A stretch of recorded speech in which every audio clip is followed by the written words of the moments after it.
공동체 여러분, 며칠 전에 우리 카톡방에 우리 이호 공동체 방에 입춘이라고 입춘 대기 이래서 문자가 많이 왔어요. 입춘 봄을 알리는 어, 시작이 이제 봄의 전령사가 왔다고 이렇게 문자들이 왔어요. 여러분들 마음에 봄이 왔나요? 봄이 안 왔어요. 지금 누가 절레절레 봄이 안 왔다고 흔들어. 정말 마음에 봄이 안 온 건지 계절적으로 봄이 안 온 건지는 알 수 없어요. 예전에 지금은 환경이 많이 좋아졌어요. 그래서 집에서 겨울인데도 불구하고 반팔들을 입고 반바지를 입고 상황에 따라 다르지만은 그렇게 살고 있기 때문에 방 안에 들어가면 봄인지 겨울인지 알지 못해요. 사람들은 옛날 생각이 났어요. 설교를 준비하면서. 제가 어릴 때만 해도 아랫목, 윗목이 있었습니다. 우리 젊은 승준 씨는 누가 그러더라고. 제발 이름 좀 부르지 말라고 깜짝깜짝 놀란다고. 그 승준 씨는 아랫목, 윗목을 아나요? 모를 거예요. 아궁이 연탄불을 뗄 때 아랫목, 윗목이 있었어요. 정겨웠어요. 아랫목에다가 보온 밥통 밥솥이 없어 밥을 이렇게 놓고 있을 때도 있었고 고기만 따뜻해서 그 자리는 노랗거나 꺼멓게 탄 장판도 있었습니다. 그 자리에서 춥다 보니까 자며 화상을 입을 때도 있었어요. 반면에 같은 방인데도 윗목은 걸레가 꽁꽁 얼은 기억들이 여러분들 생각날 거예요. 지금 계절은 겨울입니다. 그러나 우리의 환경에 따라서 상황에 따라서 형편에 따라서 겨울이란 계절을 느끼는 분도 계시고 없는 분도 계십니다. 그러나 저는 요새 그것을 너무 많이 느껴요. 한 달 전쯤 됐을 거예요. 우리 이호 교인들 중에 보일러가 터져서 또 수도가 얼어서 많이 힘들어하는 분이 계셨어요. 며칠 전에도 또 그런 일을 겪어서 지금까지도 어려움을 겪는 분이 계십니다. 이렇듯 형편이 넉넉하지 않는 사람들이 살아가기에는 겨울은 살기가 쉽지 않다는 것입니다. 겨울은 또 그렇다고 해서 형편이 넉넉한 사람은 이 겨울은 밤이 길어요. 밤이라는 건 어둠을 뜻합니다. 그 어둠에는 우리가 한번 잠을 놓치면 잠을 못 이뤄요. 왜 이렇게 고민되고 염려되는 두려움이 많아서 아직도 벌어지지 않을 그 일 때문에 걱정하여 많은 어려움에 우리가 담들을 쌓고 있습니다. 그러다가 어느덧 새벽녘이 되면 그 빛 때문에 아 지쳐서인지 아무 일이 안 일어나서인지 우리가 다시 늦게 잠을 청할 때도 있습니다. 우리 이호 공동체 여러분들 지금 인생 여정을 걸어가시면서 입춘 봄과 같은 인생인지 아니면 나는 아직도 차갑고 냉랭하고 어둡고 그런 상황 속에 살아가는지 자기 자신에게 조용히 질문해 보시기 바랍니다. 여러분 분명한 것은 있어요. 산에 제가 다니다 보면 겨울산은 나무가 죽어 있는 것 같아요. 살아있는 걸 볼 수가 없어요. 나뭇잎은 다 떨어진 앙상한 가지에 나무 색깔도 흑갈색 색으로서 죽어 있는 것 같습니다. 그러나 봄이 되면 그곳에 파릇파릇한 새싹이 돋고 있습니다. 분명 우리가 보기엔 죽은 것 같지만 죽은 인생 같지만 그 나무는 물을 나무에 올려주면 얼어 죽기 때문에 땅 밑에 땅 뿌리 깊은 곳에서 그 물을 절대로 나무까지 보내지 않고 있습니다. 왜? 생명을 품고 있어야 되기 때문에 그렇습니다. 그렇듯 우리의 삶도 그렇다는 것입니다. 얼어붙은 우리의 마음속에 우리의 새싹을 기다려야 된다는 것이죠. 여러분들 낙심하지 마세요. 나이도 먹었고 건강도 좋지 못하고 가진 것도 없는데 뭐 내 인생 그냥 이럭저럭 그렇게 편한 대로 마음은 괴로워도 그냥 산다고 생각하지 마십시오. 우리 주님께서 얼어붙은 그 계절 속에서 그 깊은 뿌리 속에서 식물들을 발현시키기 위해서 참고 있는 그 시간이 있듯이 우리에게도 그런 시간이라고 생각해 보십시오. 사람은 죽어서 이름을 남기지만 호랑이는 죽어서 무엇을 남기죠? 가죽을 남긴다고 합니다. 호랑이는 사고할 수 있는, 사유할 수 있는 그런 동물이 아니기 때문에 물질적 그것을 남기는 가죽을 남깁니다. 그러나 사람은 사유할 수 있는 동물이기에 자기의 이름이나 자기의 업적이나 자기의 명성을 날리려고 많이 애를 쓰고 있습니다. 제가 오늘 설교를 해서 정체성 이런 한자어를 한번 찾아봤어요. 정체성의 한자어는 발을 정, 몸체, 성, 속성, 성품성이라고 합니다. 다시 말해 이 말씀을 설명하자면 우리 정체성이 뭐야 이렇게 물을 때가 있잖아요. 내 속, 본디의 내 모습, 내 속성이 정체성이라고 합니다. 겉모습, 우리의 역할로 우리의 정체성이 드러나는 것이 아닙니다. 내가 목사로서 정체성, 또 엄마로서 정체성이 아니고 정령이라는 고유한 본디 태어난 바른 남 안에 잠재적 발현이 있는 것, 그 모습을 우리는 정체성이라고 합니다. 다시 말해 사람답게 만드는 거죠. 그 정체성을. 정체성을 갖고 우리는 무엇을 하느냐 이렇게 생각하면 안 됩니다. 나는 어떤 사람인가 이런 생각을 필요로 해야 됩니다. 그래서 오늘도 5장 우리가 읽었던 13절, 14절은 주님께서 말씀합니다. 너희는 세상의 소금이다. 너희는 세상의 빛이다. 오늘 제목을 왜 우리는 이렇게 했냐고 강 목사님이 여쭤보더라고요. 짧게 말씀했습니다. 공동체이니까. 여기서도 너희는 너가 아닙니다. 나가 아닙니다. 우리는 무엇이라고 했죠? 세상의 소금. 그냥 소금이 아니에요.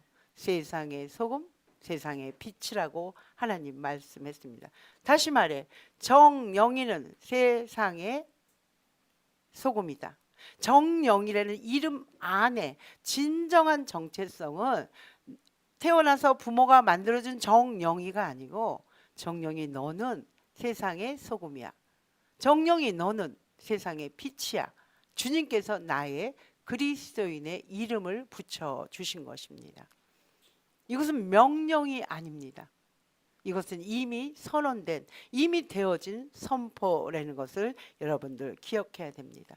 그래서 나는 소금으로 만들어져야 돼. 나는 빛으로 비춰져야 돼. 그것이 아니고 여러분 자체가 이미 소금이 됐고 여러분 자체는 이미 빛을 비치는 자입니다. 저는 맛집을 좋아해요. 맛집을 많이 선호해요. 근데 시간이 없어 못 가긴 하는데 맛집을 선호하지 않는 분도 계셔요. 그거 한 끼 먹겠다고 그 먼 곳을 많은 시간을 들여서 긴 시간을 들여서 그 맛집을 왜 가냐.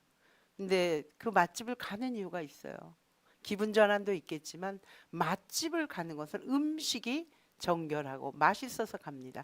가장 핵심은 맛집은 음식이 맛있어서 갑니다. 음식의 맛을 무엇으로 내나요? 간으로 하는 겁니다. 간. 싱거우면 맛없고 짜도 맛없습니다. 우리 이어하우스의 팀장님이 간을 너무 잘 맞춰요. 여러분들 요새 불행하게도 우리 팀장님이 2달 정도 안 오셔서 간이 맞나요? 그래도? 누가 대답했어요? 오, 맛있어요. 그럼 간이 맞대는 겁니다. 우리 승준 씨의 입에는 간이 맞대는 거예요. 그러나 이게 싱겁거나 짜면 맛이 없어요.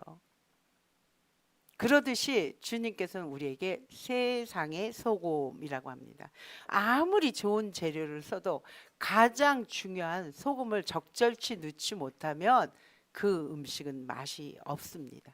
그래서 주님은 우리의 이름을 너는 세상의 소금이다 이렇게 얘기합니다. 우리의 정체죠.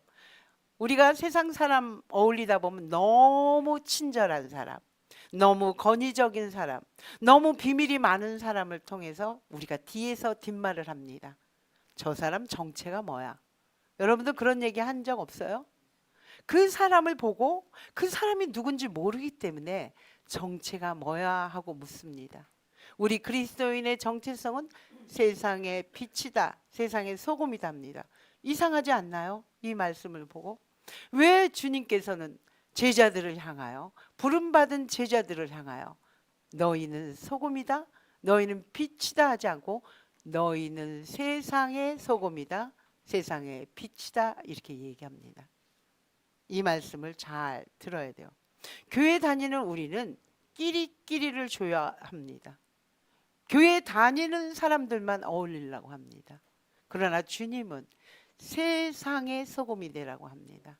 예수를 안 믿는 사람이나 다른 종교를 가진 사람이나 그런 사람들에게도 우리의 짠맛, 적절한 맛을 내라고 합니다. 그러나 우리는 내 가족, 내 가정, 우리 교회 안에서만 소금의 역할을 하는 것을 방지하기 위해서 주님은 세상의 소금이 되라고 권면하신 것입니다. 우리만 있는 소금은 주님이 오늘 13절에 밟혀버린다고 합니다. 쓸모가 없어서 사람에게 밟혀버린다고 합니다. 이 말씀을 여러분들 지금 현재 기독교를 생각해 보십시오. 교회 세상 사람들 관심 없습니다. 왜? 자기끼리만, 외형적으로 볼 때는 그렇게 보입니다. 건물만 커지는 것 같습니다.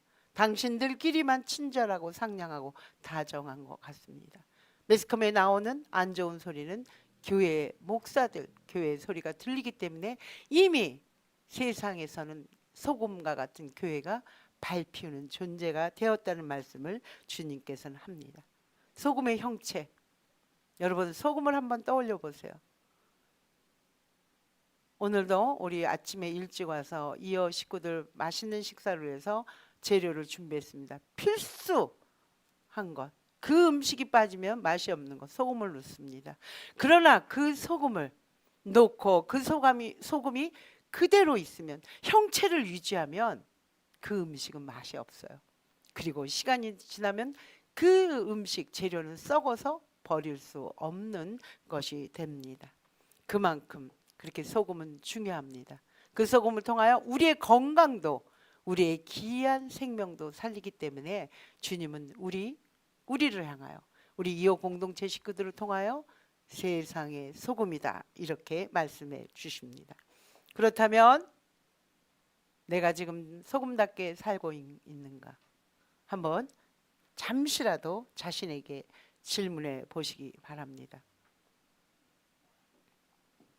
여전히 내 성품 그대로 거칠고 사납고 내 속사람이 하나도 변하지 않는 것은 소금이 녹지 않은 사람입니다. 그러나 상대방이 나하고 맞지 않는다고 함에도 불구하고 그한테 따뜻하고 다정하고 웃어주는 사람은 내 성품이 녹아진 것입니다. 소금의 역할을 하는 것입니다. 그리고 착각하지 말아야 될 게 있어요.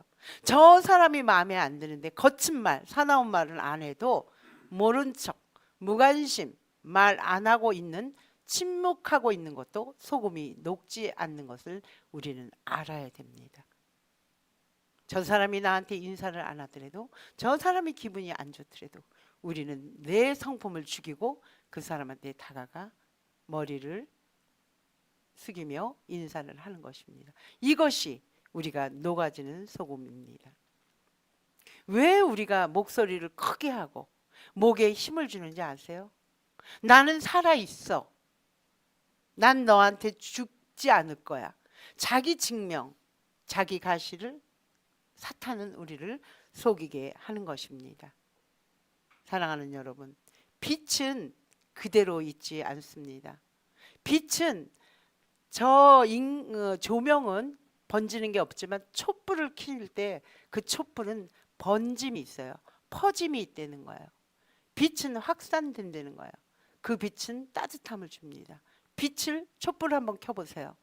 저는 설교를 할 때 혼자 있는 거가 싫어서 항상 촛불을 켜놓습니다. 오늘 우리 전도사님이 켜놨듯이 촛불을 켜고 안에서 그 촛불을 바라보다가 또 설교를 묵상하고 합니다. 그 촛불을 보면 말이 없어요. 그러나 힘이 있어요. 빛과 같은 존재는 그렇다는 거예요. 많은 말을 하는 것이 아닙니다. 가만히 빛 자체가, 빛 존재 자체가 빛을 발하 한다는 것입니다. 그리고 우리가 어디로 가야 할지 방향을 알려주는 것이 빛입니다. 여러분들 바다에 산 사람들은 느낄 거예요. 바다마다 항구마다 있는 것이 등대가 있습니다. 그 등대는 묵묵히 서서 밤새 어부잡이들을 고기를 잡은 그런 배를 자기 집으로 방향등을 켜주는 겁니다. 빛은 화려해서 나를 주목하라는 것이 아니에요. 빛은 내가 어디로 가야 되는지 방향등을 켜주는 것이 빛입니다. 그러나 이 말씀을 들은 여러분, 그렇다면 나도 윤리적으로, 도덕적으로 빛과 소금이 되어야 되겠지, 이렇게 생각하면 안 됩니다. 절대 안 됩니다. 그러면 어쩌라는 거야? 빛과 소금이라고 해놓고서는 어떻게 우리가 해야 되지? 고민해 보셔야 돼요. 내가 하는 것이 아니에요. 우리 마음속에 성령이 임하시면 우리가 권능을 받고 예루살렘과 온 유대와 사마리아와 땅 끝까지 복음이 전파된다고 사도행전 1장 8절은 이야기합니다. 권능을 받아야 된다는 거죠. 능력을 받아야 되는 것이죠. 우리는 이미 소금이고 빛인데 그것을 발휘하기 위해서는 사모하면 되는 것입니다. 주님께 그 권능을, 이미 받은 그 권능을 사용할 수 있는 힘을 달라고 기도하면 되는 것입니다. 여러분, 저희 가까이 있는 사람들은 저보러 향수가 너무 진하다고 할 때가 많아요. 근데 저는 향수를 너무 좋아해요. 예배 전에도 향수를 칙칙 뿌렸어요. 왜 뿌리는지 아세요? 그 향수의 냄새를 내가 맡고 내가 기분이 좋아지는 거예요. 그런데 또 예민한 분은 저한테 물어봐요. 무슨 향수예요? 상품이 어디예요? 하고 물어봐요. 좋은 냄새를 맡았다는 거죠. 향수는 말을 하지 않아요. 그냥 뿌리면 나도 기분 좋지만 주변 사람도 기분을 좋게 만드는 효과가 있다는 것입니다. 빛과 소금의 자체가 이렇다는 거예요. 우리는 이미 주님께서 준 빛과 소금을 갖고 그 성령의 충만함으로 살아가다 보면 내 주변의 사람들이 환하게 달라지고 내 주변의 사람들이 건강해지는 것을 우리는 느낄 수 있다는 것입니다. 이것이 오늘 말씀 착한 행실을 보고 16절에 있습니다. 우리가 착한 행동을 하는 것이 아니고 내 속에 성령의 권능이 임하면 우리 자체의 소금과 빛이 그냥 자연적으로 발현된다는 것입니다. 어떻게 하면 이렇게 살아갈 수 있죠? 우리 성도들을 볼 때 저는 이제 이걸 터득해서 실망 안 해요. 갈팡질팡합니다. 오늘은 참 좋아요. 내일은 또 나빠. 오늘은 또 잘 승리한 것 같아. 내일은 또 쓰러져. 그렇게 우리의 인생은 오락가락합니다. 우리가 신실해서, 우리가 완벽해서 주님이 우리를 택하신 것이 아니고 우리가 그런 존재인데도 불구하고 우리를 빛과 소금으로 세운 주님은 주님 앞에 이것을 원하는 거예요. 주님, 저는 연약합니다. 저는 이렇게 살아갈 수 없습니다. 고백할 때 성령이 우리 마음에 강하게 들어와서 하나님의 시선, 하나님의 마음, 하나님의 생각을 주기 때문에 이런 행동을 하고 있는 거예요. 저는 놀랐어요. 오늘 누구라고는 말씀 안 드리겠습니다. 예배를 드리는 자세가 우리는 집에서부터 시작되는 거예요. 좋은 옷이 아니고 정결하게 마음가짐을 하고 하나님 앞에 앉아 있는 그 모습. 그런데 그분을 눈에 띄게 오늘 본 거예요. 주님이 얼마나 저분 속에 성령이 임했기 때문에 비록 내가 오락가락 갈팡질팡 좋고 나쁘고 하지만 오늘만큼은 예배 드리러 갈 때만큼은 좀 정결하게 입어야 되기 때문에 이 마음가짐, 이게 성령 충만한 것입니다. 그리고 희망이 있어요, 여러분. 빛은요, 정오에 가장 환한 곳에 빛이 비치면 빛이 비춰지는지 알 수 있어요? 모르죠? 너무 환한 곳은 빛을 비추면 빛이 몰라요. 빛은요, 가장 어두울 때 작은 빛도 그 어둠을 밝힐 수 있다는 것입니다. 우리가 그런 존재였던 거예요. 그냥 그렇게 연약하고 소외당하고 정말 형편이 없었던 우리가 그 빛을 받았기 때문에 우리가 이제는 해야 되는 거예요. 어디를 향하여?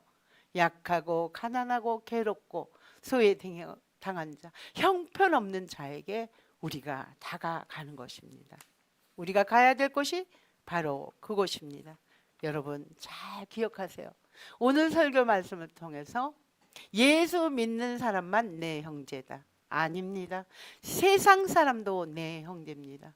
여러분은 장발장 보셨나요? 장발장에서 세상은 장발장을 그렇게 내몰았을 때 잘 곳이 없어서 성당에 들어가서 그렇게 신부님이 공개했는데도 불구하고 그분이 은촛대를 훔치고 나옵니다. 결국 붙잡혀요.